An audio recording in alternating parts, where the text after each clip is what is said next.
we're here at the Herr house today, and we're going to show you the history of the Herr house.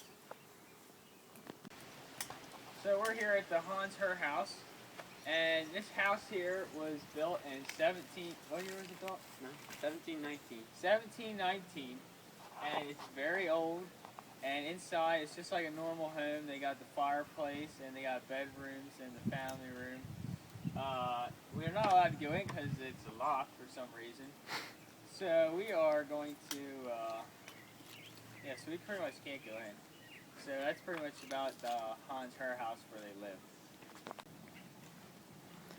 Alright, we're here at the Herr house itself, and I'm going to talk about a little bit of the house construction. Right this way.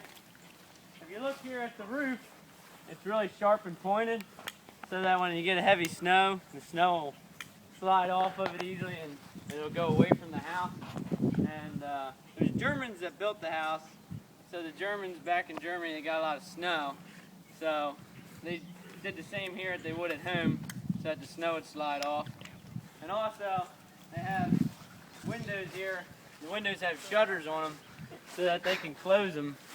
I don't know if it'll close, but so they can close them in a bad storm so they don't get water in the house, because the windows weren't the greatest, but they work pretty well.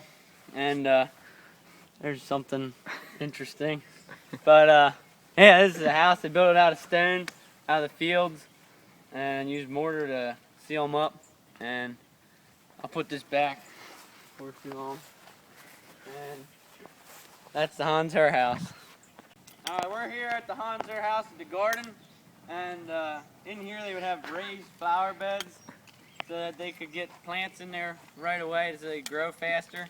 And some plants that they would plant is peas and cabbage and lettuce and stuff that you would eat every day, carrots. They would pick the stuff out of the garden and eat it, and sometimes they would fillet it with nunchucks, so they could eat it more easily.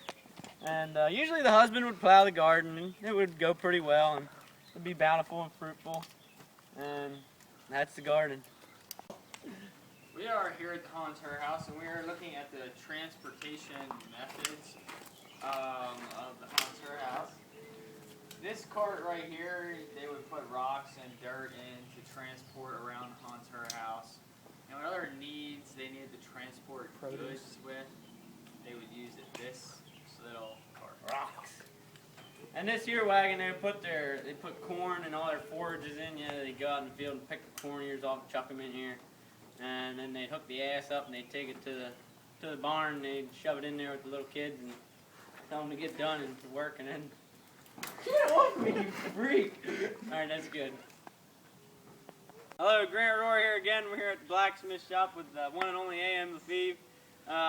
Where he's going to tell us a little bit about the blacksmith shop and what they did here and how stuff works.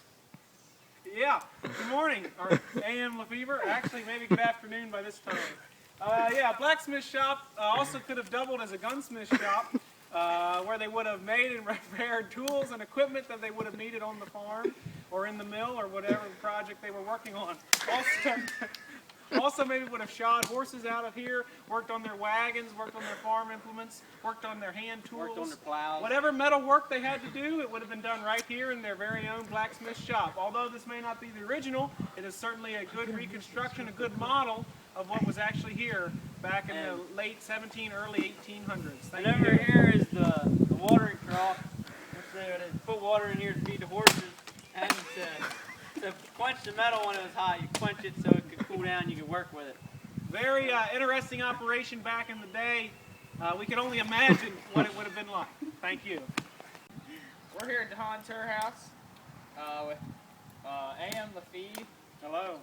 And he's going to talk about the grinding stones. All right, what you see here in front of you are several good examples of millstones that would have been in operation in mills. The first mill in the area was built several years after Hans Herr and his crowd first came over. The mills grew in number. In the early 1800s, there were several hundred of them in Lancaster County. They were vital to the agricultural community. Little communities actually would spring up around them as the mills got more and more productive. These stones would have been used, for example, for grinding grain, corn into cornmeal, wheat into wheat flour, and were essential to life and trade here in Lancaster County in the early 1800s and even into the 1900s. Few mills are still in existence today in the traditional type, but this was a very important part of Lancaster County history. Well, we're here at the smokehouse at the Hans Herr House, and this is where they would smoke their meat and a lot of stuff. They would butcher a pig, you know, kill it while it's squealing, and then you cut the meat off of it, and then you fillet it in there with nunchucks, and you smoke it out with some sawdust, and that's how it works. Thank you for coming on our tour today of the Hans Herr House. It's a very important artifact of history in the local Willis Street, Strasburg, Lampeter area. So You can visit us anytime. It's open to the public. so just stop on by. Thank you very much.